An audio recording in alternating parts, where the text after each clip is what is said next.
Hello friends, welcome back to my channel. यहाँ पर आज हम बात करेंगे अकाउंटेंसी से रिलेटेड क्वेश्चंस की। बहुत ही इम्पोर्टेंट क्वेश्चंस हैं और साथ ही साथ बेसिक क्वेश्चंस हैं। मुझे लगता है आज जितने भी क्वेश्चंस हम डिस्कस करेंगे आपको सबके आंसर्स पता होंगे। एक दो क्वेश्चंस ऐसे होंगे स्टैटिक वाले जिनको आपको लर्न करना होगा। तो स्टार्ट करते हैं वीडियो को। वीडियो पसंद आए तो लाइक कीजिए, फ्रेंड्स के साथ शेयर कीजिए और किसी भी तरह की कोई भी क्वेरी हो तो ज़रूर बताइएगा।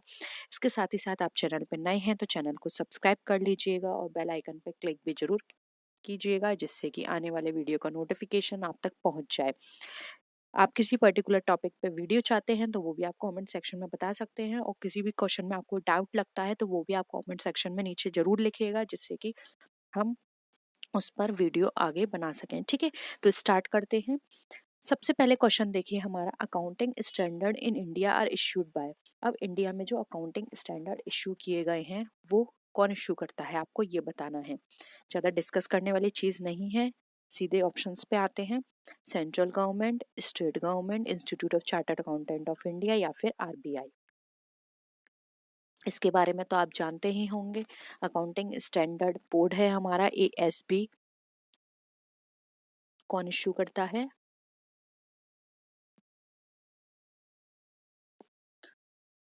देखिए यहाँ पर हम बात करते हैं ऑप्शन 3 की। ये इशू किया जाता है institute of chartered accountant of India के द्वारा।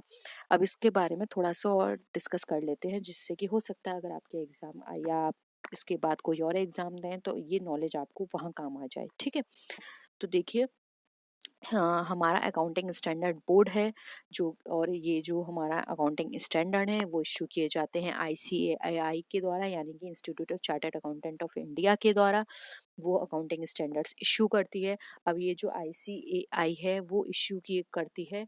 कितने इशू किए थे तो ये भी याद कर लीजिए। अकाउंटिंग स्टैंडर्ड टोटल इसने 32 इशू किए थे। ठीक है, अब ये नंबर्स हैं। अब जैसे कि अकाउंटिंग स्टैंडर्ड 179, ये अब अकाउंटिंग स्टैंडर्ड साथ में 32, ये कुछ अकाउंटिंग स्टैंडर्ड ऐसे हैं जो एक दूसरे में मर्ज हो गए हैं। जैसे कि अकाउंटिंग स्टैंडर्ड A7 के साथ मर्ज हो गया है, अकाउंटिंग स्टैंडर्ड 9 32 के साथ मर्ज हो गया है, और उसके साथ ही साथ जो अकाउंटिंग स्टैंडर्ड 8 था वो अब खत्म हो गया है और उसको मर्ज कर दिया गया है अकाउंटिंग स्टैंडर्ड 26 के साथ। ठीक है, अब जो हमारी आईसीआई की जो काउंसिल है उसने ओमिट कर दिया है अकाउंटिंग स्टैंडर्ड 6 को, जो कि हमारा डेप्रिसिएशन अकाउंटिंग से रिलेटेड था। ठीक है, तो कुछ चीज़ें ऐसी हैं जो आपस में मर्ज कर दी गई हैं, कुछ को बिल्कुल ख़त्म कर दिया गया है। इनके बारे में हम आगे और भी क्वेश्चंस में धीरे धीरे डिस्कस करते रहेंगे। ठीक है, तो ये क्लियर हो गया क्वेश्चन। नेक्स्ट आइए, which accounting standard is used for depreciation accounting. देखिए भले ही मर्ज कर दिए गए हैं लेकिन आपको ऑप्शंस के अकॉर्डिंग आंसर करना है। ऑप्शंस में अभी बहुत बार बहुत जगह वही वही चीज़ें पूछी जाएंगी। मर्ज करना एक अलग चीज़ है लेकिन फिर भी आपसे रिपीटेटिवली वही पुराने क्वेश्चंस पूछे जाएंगे तो आप उसके अकॉर्डिंग ही आंसर करिएगा। ठीक है, तो यहाँ पर आप बताइए अकाउंटिंग स्टैंडर्ड जो डेप्रिसिएशन अकाउंटिंग है वो किस अकाउंटिंग स्टैंडर्ड से रिलेटेड है।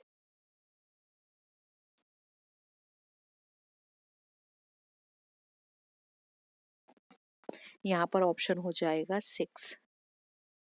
फर्स्ट हमारा डिस्क्लोजर ऑफ अकाउंटिंग पॉलिसी है, सेकंड हमारा इन्वेंट्री है, फिफ्थ हमारा अकाउंटिंग स्टैंडर्ड हमारे classification and disclosure of specific item से रिलेटेड है, 13 हमारा इन्वेस्टमेंट से रिलेटेड है। ठीक है, इस तरह से आप इनको याद रखिएगा।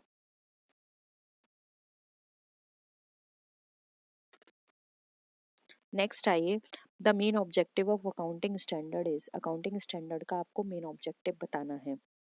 To prepare the accounting report which is easily understood by the common man, to comply with the legal formalities, to harmonize the diversified accounting practices या फिर to comply with the requirements of the international accounting standard IAS। बताइए main objective क्या था accounting standard का, यानी कि आप यहाँ पे जो हम बात कर रहे हैं वो है इंडियन अकाउंटिंग स्टैंडर्ड का।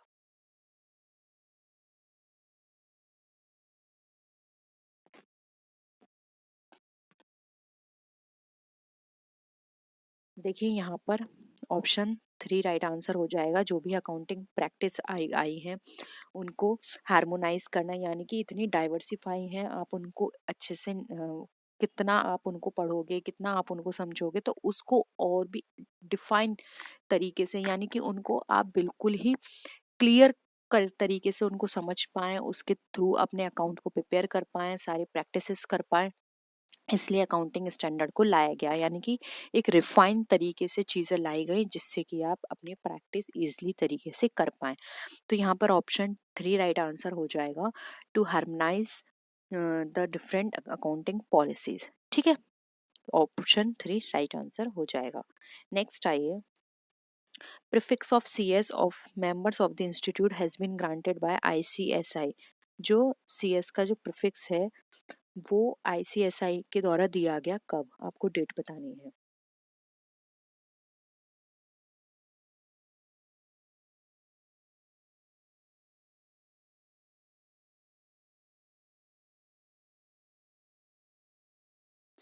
देखिए, अदर इन्फॉर्मेशन दे देती हूँ। एक मीटिंग कंडक्ट कराई गई थी जो कि 173rd मीटिंग थी। उसके अंदर ये डिसीजन लिया गया था, और ये डिसीजन लिया गया था जून 23 से 24 2007 में। ठीक है, तब से हमारा CS जो प्रीफिक्स है वो यूज किया जा रहा है। नेक्स्ट आइए, amongst the following statement find the odd one out with regards to the bookkeeping। Bookkeeping के रिगार्डिंग यहाँ पे ऑप्शंस हैं, आपको ऑड वन बताना है। Bookkeeping has limited scope and concern with recording, classifying and summarising. Bookkeeping depends on accounting for making accounting records more useful. Bookkeeping only consider monetary transactions. Bookkeeping happens after the accounting process। बताइए आपको कौन सा odd one लगता है। बहुत ही simple है, easily बता सकते हैं, जल्दी जल्दी करिए आंसर।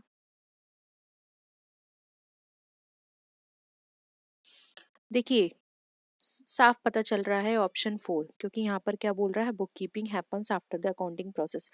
ऐसा नहीं होता है कि बुक कीपिंग तब होगी जब अकाउंटिंग प्रोसेस हो जाएगी, फर्स्ट स्टेप ही हमारी बुक कीपिंग होती है। जबकि ये बोल रहा है कि ये अकाउंटिंग प्रोसेस है उसके बाद बुक कीपिंग की जाएगी, तो ये तो गलत है। ऑप्शन 4 आपका यहाँ पे करेक्ट आंसर हो जाएगा। देखिए, इस तरह के क्वेश्चंस को करने के लिए आपको सबसे पहले लिस्ट याद करनी होगी। अगर आपके पास लिस्ट नहीं है तो आप अकाउंटिंग स्टैंडर्ड आप गूगल पे सर्च करिए, आप मेन वेबसाइट पर जाइए, वहाँ पर आपको इसकी लिस्ट मिल जाएगी। और अगर आप चाहते हैं तो हम इनको डिस्कस कर लेंगे। सबसे पहले आप लिस्ट याद करिए। लिस्ट याद करने के बाद आप इस तरह के क्वेश्चंस मुश्किल से मुश्किल 2 या 3 सेकंड में आप इनको टिक कर लेंगे। ठीक है, अकाउंटिंग स्टैंडर्ड 19 किससे रिलेटेड है, ये हमारा लीज से रिलेटेड है। ठीक है, ये आपको लर्न करने हैं। 24 मैं आपको बता देती हूँ, 24 आपका अकाउंटिंग स्टैंडर्ड डिसकंटिन्यूड ऑपरेशन से रिलेटेड है। इंटेंजिबल असेट्स की बात करें तो इंटेंजिबल असेट्स आपका 26 से रिलेटेड है। EPS आपका 20 से रिलेटेड है। ठीक है, आप इनको नोट कर लीजिए अगर आप करना चाहते हैं तो। नेक्स्ट आइए, which of the following statement is not true. अब इसमें से कौन सा स्टेटमेंट ट्रू नहीं है। The job of book keeping is analytical in nature. Bookkeeping is an art as well as science of recording business transactions. Transactions are recorded in a certain set of books. Bookkeeping is the method of recording in account books। बताइए।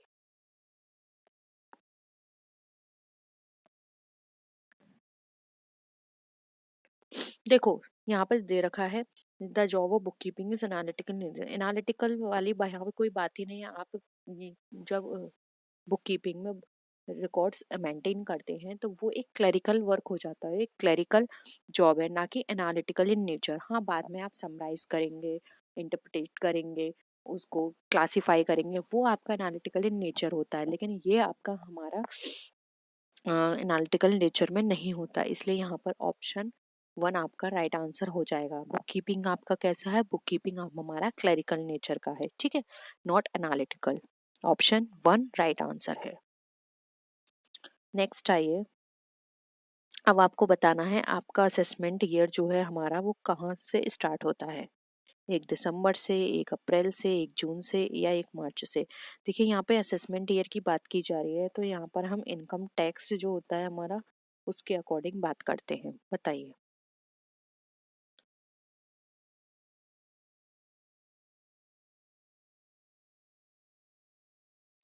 यहाँ पर हमारा right answer हो जाएगा 1 मार्च, 1 अप्रैल, क्योंकि 1 अप्रैल से लेके 31 मार्च तक हम अपना असेसमेंट ईयर कैलकुलेट करते हैं। ठीक है, तो यहाँ पर ऑप्शन 2 राइट आंसर हमारा हो जाएगा।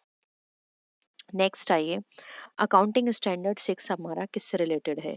ये हम ऑलरेडी डिस्कस कर चुके हैं। ठीक है, किससे रिलेटेड है? डेप्रिसिएशन अकाउंटिंग से।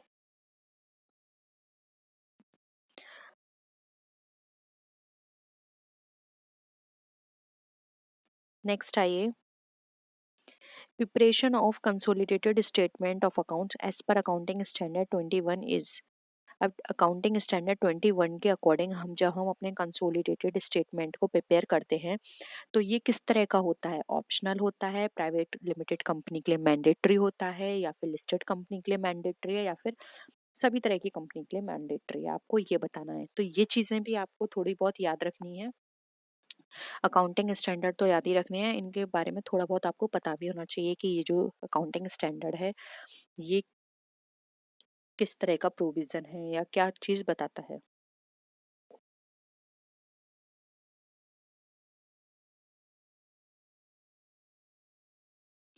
देखिए, अगर कोई भी कंपनी लिस्टेड कंपनी है तो उस कंपनी को अपनी कंसोलिडेटेड फाइनेंशियल स्टेटमेंट को प्रिपेयर करना होगा, उसको सबमिट करना होगा, और ये हमारा अकाउंटिंग स्टैंडर्ड 21 में मैंडेटरी है। ठीक है, तो यहाँ पर कंसोलिडेटेड फाइनेंशियल स्टेटमेंट हम प्रिपेयर करते हैं अकॉर्डिंग टू अकाउंटिंग स्टैंडर्ड 21, और ये हमारा मैंडेटरी है लिस्टेड कंपनीज के लिए। ठीक है, तो ऑप्शन 3 हमारा राइट आंसर हो जाएगा। आई होप क्लियर है अब तो ये चीज आपको। नेक्स्ट आइए, which of the following item would be specially included in the statement of cash flows constructed in compliances with accounting standard 3? बताइए। Conversion of debt to equity, acquiring an asset through lease, operating and non-operating cash flow information, purchasing a building by giving a mortgage to the seller।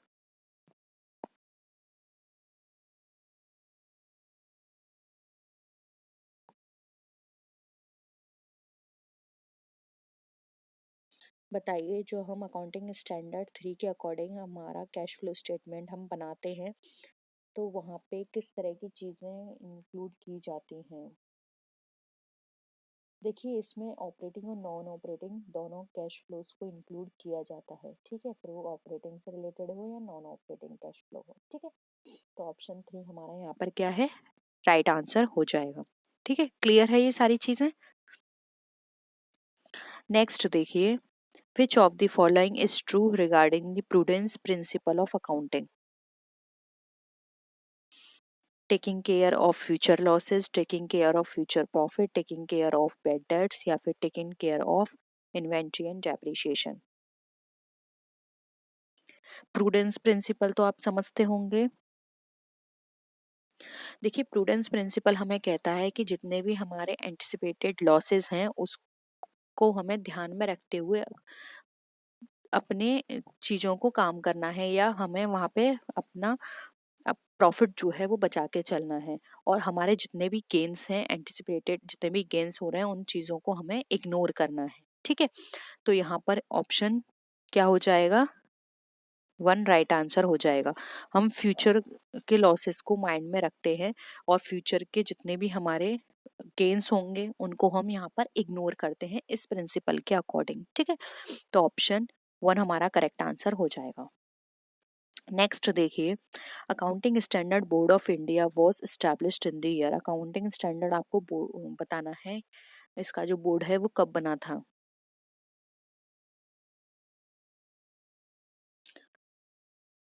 1970, 1972, 1973 and 1977। बताइए। देखिए, Indian accounting standard board जो है वो हमारा establish हुआ था in the year 1977। अब ASB हमारा जो अकाउंटिंग स्टैंडर्ड प्रिपेयर कर रही थी तो उसी समय हमारा इंटरनेशनल अकाउंटिंग स्टैंडर्ड, साथ ही साथ हमारा इंटरनेशनल फाइनेंशियल रिपोर्टिंग स्टैंडर्ड, ठीक है, वो भी फॉर्मुलेट हुआ था। तो अब आप एक चीज याद रखिए, एक है आईएएस यानी कि IAS होता है इंटरनेशनल अकाउंटिंग स्टैंडर्ड।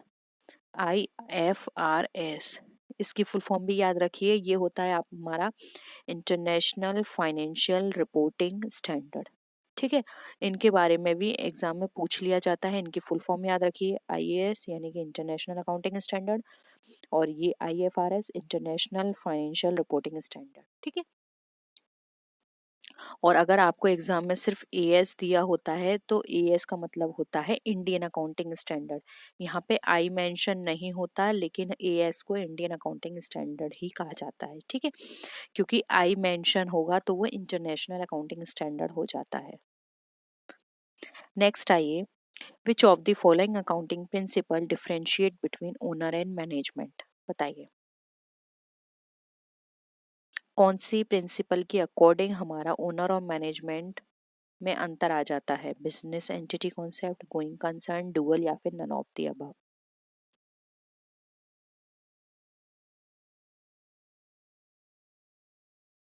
सिंपल है, आप इजली इसको जानते हैं।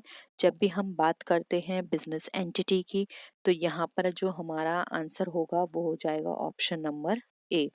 बिजनेस एंटिटी में यही कहा जाता है कि जो ओनर है और जो मैनेजमेंट है वो बिल्कुल अलग है। ठीक है, दोनों के बीच में अंतर है, एक सेपरेट लीगल एंटिटी है कंपनी की, और ये यहाँ पे ओनर उससे अलग होता है। ऑप्शन 1 राइट आंसर है।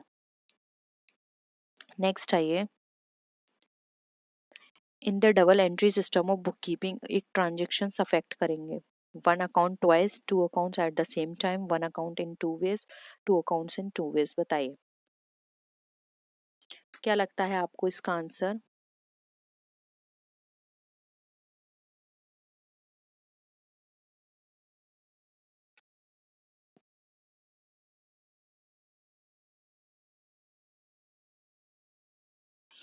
देखिए यहाँ पे राइट आंसर हो जाएगा two accounts at the same time. एक टाइम पर दो अकाउंट यहाँ पर हमारे अफेक्ट होते हैं, क्योंकि आपको पता है डबल एंट्री सिस्टम हम फॉलो करते हैं, और वहाँ पर हमारा डेबिट भी होगा, क्रेडिटर भी होगा, यानी कि every debit debit has its credit and every credit has its credit. ठीक है, तो ये दो अकाउंट हमारे यहाँ पर हमेशा अफेक्ट होते हैं eight the same time. Option 2 यहाँ पे हमारा राइट आंसर हो जाएगा।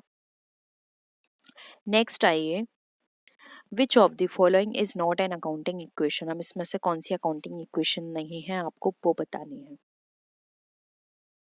अकाउंटिंग इक्वेशन ये हमारी बैलेंस शीट के बेसिस पर है, तो याद रखिएगा यहाँ हमारी असेट लाइबिलिटीज आती हैं, यहाँ हमारी असेट आती है, लाइबिलिटी के साथ हमारी कैपिटल भी आती है। अब तो आप और भी आसानी से ये बता सकते हैं।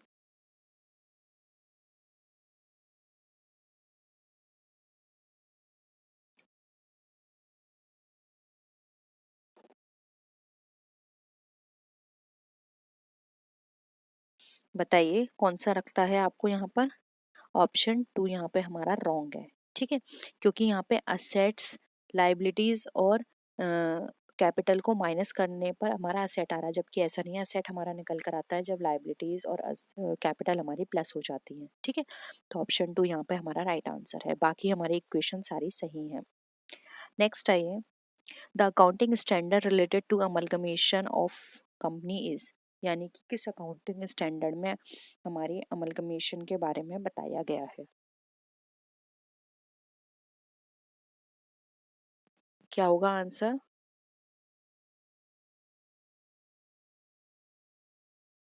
यहाँ हो जाएगा आंसर 14। ठीक है, अकाउंटिंग स्टैंडर्ड 14, इसके अंदर अमलगमेशन के बारे में बताया गया है। ठीक है, 20 नोट कर लीजिए। 20 हमने पहले भी डिस्कस की थी, ये EPS को बताती है। 16 बताती है हमारी बोरोइंग कॉस्ट को। ठीक है, बोरोइंग कॉस्ट को बताती है। 12 हमारी बताती है गवर्नमेंट ग्रांट्स को। ठीक है, नेक्स्ट आइए, हमें बताना है बिजनेस की जो नेटवर्थ है उससे क्या मतलब है। इक्विटी कैपिटल से, टोटल असेट्स से, फिक्स असेट्स माइनस करंट लाइब असेट्स से, या फिर total assets minus total external liabilities. किससे मतलब है हमारा नेटवर्थ से।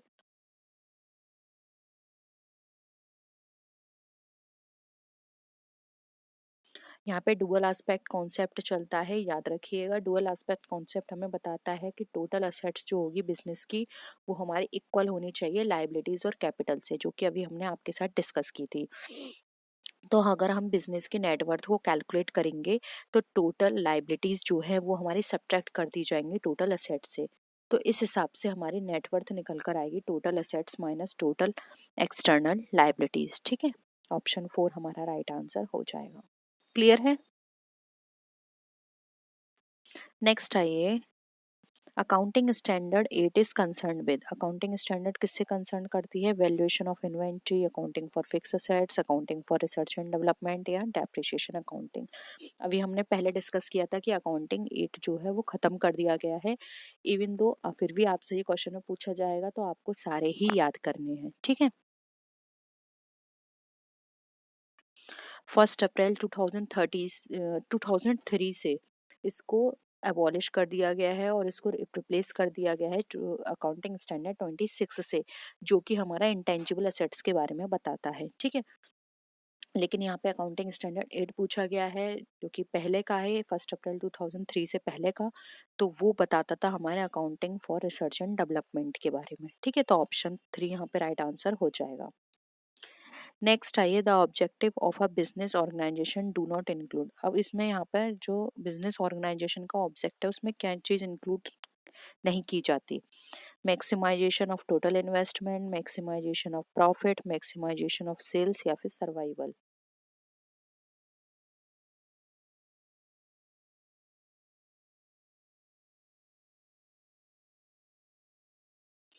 देखो, सर्वाइवल तो इंक्लूड करते हैं, वो सबसे पहले तो अपने सर्वाइवल के बारे में सोचती है। ठीक है, तो ये तो इसका ऑब्जेक्टिव है। सेल्स भी मैक्सिमाइज करेगी तभी तो प्रॉफिट अर्न करेगी, तो ये भी सोचते हैं सर्व सेल्स के बारे में, प्रॉफिट। लेकिन टोटल इन्वेस्टमेंट के बारे में वो नहीं सोचते हैं। ठीक है, तो ये उसका ऑब्जेक्टिव नहीं होता है। ऑप्शन 1 यहाँ पे राइट आंसर हो जाएगा। नेक्स्ट आइए, द इंडियन अकाउंटिंग स्टैंडर्ड 10 हमारा किससे रिलेटेड है? देखिए, आप स्टैंडर्ड से रिलेटेड कितने क्वेश्चंस आ रहे हैं, आपको ये लिस्ट याद करनी ही है। आपके एग्जाम के लिए बहुत ही इंपॉर्टेंट है, तो इस लिस्ट को आप जरूर याद कर लीजिएगा। Valuation of inventory, accounting for government grants, depreciation. देखिए, अब इसको आप ऐसे कर सकते हैं। इन्वेंट्री मैंने आपको बताया 2 से रिलेटेड है, वही हमारा गवर्नमेंट ग्रांट्स किससे रिलेटेड था? 12 से। डेप्रिसिएशन 6 से। बचा क्या हमारे पास? Fix assets. ऑप्शन 4 हमारा राइट आंसर हो जाएगा। क्लियर है? नेक्स्ट आइए, according to accounting standard 14 is related to. ये भी हमारा रिपीट है, ये भी हम डिस्कस कर चुके हैं। 14 हमारा किससे रिलेटेड है?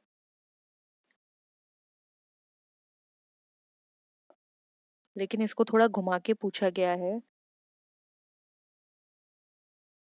अब तक हम जो क्वेश्चंस डिस्कस कर रहे थे, ना ना, डायरेक्ट है ये भी क्वेश्चन। एक और क्वेश्चन था वो मैंने यहाँ पे मेंशन करना भूल गई हूँ। वो क्वेश्चंस घुमा के पूछा गया था कि अकाउंटिंग स्टैंडर्ड में जो परचेस कंसिडरेशन है वो कौन पे करता है, वो उस तरह से क्वेश्चन था। हालांकि इतना डीप आपके में फिर भी नहीं आएगा, मैं आपको उस क्वेश्चन को भी करा दूंगी अगर नेक्स्ट क्लास में। तो वहाँ ये था कि जो परसेंट कंसिडरेशन पे किया जाता है वो शेयर होल्डर के द्वारा पे किया जाता है। ठीक है, तो यहाँ पर तो आपसे ये पूछा गया किससे रिलेटेड है, तो ऑप्शन ए यहाँ पे राइट आंसर हो जाएगा, हम अकाउंटिंग फॉर अमलगमेशन। ठीक है, नेक्स्ट आइए, अब आपको बताना है मेन ऑब्जेक्टिव अकाउंटेंसी का क्या ज्ञात करना होता है। Profit and loss, assets and liability, position of stock of goods, position of cash या फिर error and frauds of the employees. बताइए, अकाउंटेंसी आप क्यों करते हैं, क्या चीज आपको जाननी होती है अकाउंटेंसी से? सिंपल है, ऑप्शन ए। हम अकाउंटेंसी करते हैं तो इससे हम ये जानते हैं कि हमारा कितना प्रॉफिट हो रहा है, कितना लॉस हो रहा है, हमारे पास असेट्स कितनी है, लाइबिलिटीज कितनी है। ठीक है, तो ये हमारा राइट आंसर होता है। इसके साथ ही साथ आप अगर इसको हम थोड़ा घुमा के बोलें तो हमें क्या जानना होता है? हमारी फाइनेंशियल पोजीशन को। ठीक है, घुमा के क्वेश्चन ऐसे भी पूछा जा सकता है, तो वो हो गया फाइनेंशियल पोजीशन हमें जानना है। ठीक है, या फिर ये भी पूछा जा सकता है कि हम यहाँ पर ये इंफॉर्मेशन लेते हैं कि हमारे जितने भी डिसीजंस लिए जा रहे हैं वो कितने रैशनल हैं, हमारी पॉलिसी में कितने हेल्प कर रहे हैं, तो वो एक अदर ऑब्जेक्ट होता है। यहाँ पे मेन ऑब्जेक्ट की बात की जा रही है तो वो हो जाएगा प्रॉफिट एंड लॉस अकाउंट। ठीक है, नेक्स्ट आइए। बिजनेस की जो कैपिटल होती है वो क्या क्या कहलाती है? Cash, an asset, a liability, none of the above. Simple है, इजी क्वेश्चन है। लायबिलिटी कहलाती है, और लायबिलिटी क्यों कहलाती है? सेपरेट लीगल एंटिटी के कारण। ठीक है, क्योंकि यहाँ पर ओनर और बिजनेस की एंटिटी क्या है, अलग अलग है।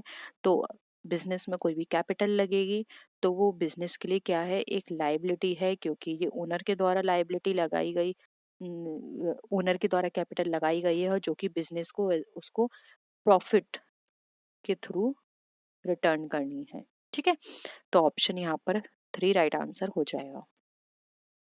तो यही थे क्वेश्चंस। होप यहाँ पे सारी चीज़ें क्लियर हैं। अकाउंटेंसी बहुत वाइड चैप्टर है, इसमें और भी चीज़ें हैं जो कि हम नेक्स्ट क्लास में डिस्कस करेंगे। काफ़ी सारे चीज़ें अभी रह गई हैं, और आप हाँ अकाउंटिंग स्टैंडर्ड की लिस्ट ज़रूर याद कर लीजिएगा। किसी भी क्वेश्चन में डाउट लगा हो तो वो ज़रूर पूछिएगा। इसके अलावा आपको कोई और क्वेरी लगती है, किसी पर्टिकुलर टॉपिक पे वीडियो चाहिए, तो नीचे कमेंट सेक्शन में ज़रूर बता सकते हैं। तो नेक्स्ट वीडियो में मिलते हैं, तब तक के लिए टेक केयर, बाय बाय।